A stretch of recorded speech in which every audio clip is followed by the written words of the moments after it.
పూర్తి వివరాలకు చదవండి రేపటి అక్షర శిల్పం దినపత్రికలో.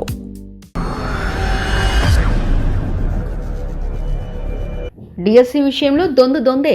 ఏపీ రాష్ట్రంలో ఉపాధ్యాయ నిరుద్యోగులు, తెలంగాణ రాష్ట్రంలో కూడా అలానే డిఎస్సిపై దోబూచులాట ఆడుతూ ఆంధ్రప్రదేశ్ రాష్ట్రంలో ఉపాధ్యాయ నిరుద్యోగులు గత 6 సంవత్సరాలుగా డిఎస్సి నోటిఫికేషన్ కోసం కళ్ళు కాయలు కాసలు ఎదురు చూస్తున్నారు. 2018 తర్వాత ఆంధ్రప్రదేశ్లో ఇంతవరకు ఒక్క డిఎస్సి కూడా జరగలేదు.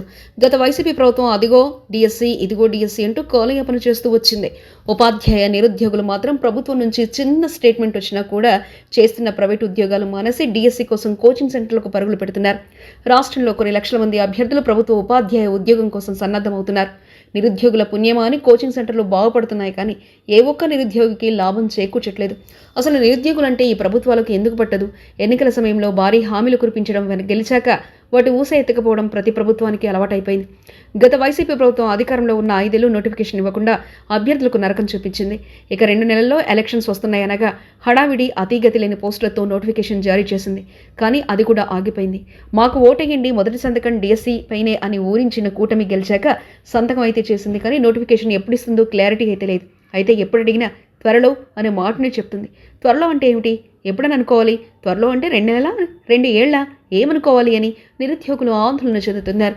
ముందు ప్రభుత్వ ఉద్యోగాలకు ప్రిపేర్ అయ్యే అభ్యర్థులు ఉండరేమో. ఇలాంటి బాధలు పడడం ఎవరికి మాత్రం ఇష్టం ఉంటుంది? అందుకే ప్రభుత్వాలపై నమ్మకం పెట్టుకుంటే జరిగేది ఇదే. ఏ ప్రభుత్వం నిరుద్యోగులను పట్టించుకోదు అనే నిరుద్యోగులు వాళ్ళ బాధను వెళ్లబుచ్చుకున్నారు.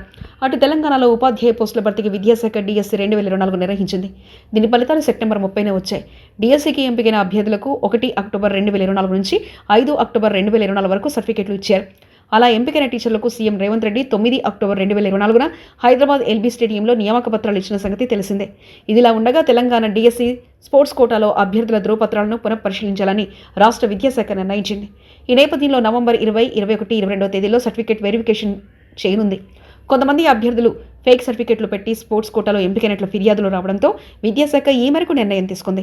మొత్తంగా 393 మంది సర్టిఫికెట్లను అధికారులు మరోసారి నిశితంగా పరిశీలించనున్నారు. ఈ మేరకు education department DSC sports quota అభ్యర్థులకు ఈ కీలక సమాచారాన్ని అందించింది. ఈ నేపథ్యంలో తెలంగాణ గ్రూప్ 3 పరీక్షల ఏర్పాట్లు, కొత్త నర్సింగ్, పారామెడికల్ కాలేజీల ప్రారంభం, సామాజిక ఆర్థిక సర్వే తదితర అంశాలపై ప్రభుత్వ ప్రధాన కార్యదర్శి శాంతకుమారి కలెక్టర్లు, ఎస్పీలు, సిపిలతో వీడియో కాన్ఫరెన్స్ నిర్వహించారు.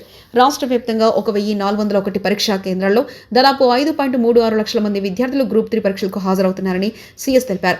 పరీక్షలను పకడ్బందీగా నిర్వహించేందుకు డీజీపీ ఎస్సీ ద్వారా విస్తృత ఏర్పాట్లు చేసినట్లు శాంతికుమారి తెలిపారు. గ్రూప్ 1 పరీక్షల మాదిరిగానే గ్రూప్ 3 పరీక్షలు కూడా సజావుగా, సక్రమంగా నిర్వహించేలా చూడాలని కలెక్టర్లను సీఎస్ శాంతికుమారి ఆదేశించారు.